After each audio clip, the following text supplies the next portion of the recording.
नमस्कार दर्शक मित्रों, आप देख रहे हैं GPMC news 24/7 live. Modasa Shri Sevasangh Sarvajanik hospital ટ્રસ્ટની મુલાકાતે પરમ પૂજ્ય મહામંડલેશ્વર સ્વામી શ્રી જનાર્દન હરિજી મહારાજ।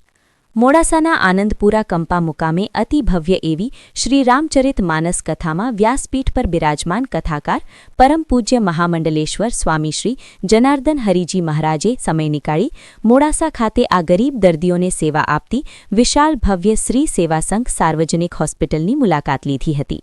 શ્રી સેવાસંઘ સાર્વજનિક હોસ્પિટલ ટ્રસ્ટ મોડાસાની મુલાકાતે ગરીબ દર્દીઓને સેવાઓમાં નામ આવે એટલે સાર્વજનિક હોસ્પિટલ ગામડાના દર્દીઓને સેવા આપતી તમામ વોર્ડ ઓપડી ડોક્ટર એમડીથી ડોક્ટર સર્જન તમામ આંખ કાન ગળા ગાયોનિક ડોક્ટરની સેવાઓ આઈસીયુ વિભાગ તેમજ એમ્બ્યુલન્સ સેવાઓ સાથે વિશાળ નર્સિંગ હોમ કોલેજ સ્ટાફ તેમજ વહીવટી તંત્ર તેમજ ટ્રસ્ટીઓ સેવાઓ આપી રહ્યા છે।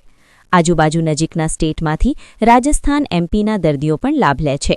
ગરીબ દર્દીઓ માટે ભગવાનનું મંદિર ગણાતી સેવા એટલી મોડાસા સાર્વજનિક હોસ્પિટલ, જેમણે મહારાજશ્રીનું ચેરમેન જિગીશભાઈ મહેતા તેમજ ટ્રસ્ટીઓ પ્રવીણભાઈ, રાજુભાઈ, મહેશભાઈ, ડિરેક્ટર રાકેશભાઈ દ્વારા સ્વાગત કરવામાં આવ્યું હતું અને મહારાજશ્રીએ પણ આ સેવા આપતી શ્રી સેવાસંઘ સાર્વજનિક હોસ્પિટલનું નિરીક્ષણ કરી તેમની સેવાઓને બિરદાવી હતી।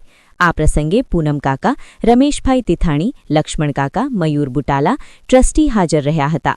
Reporter Kanubhaiji Patel, Modasa, Anandpura, GPMC news 24/7 live.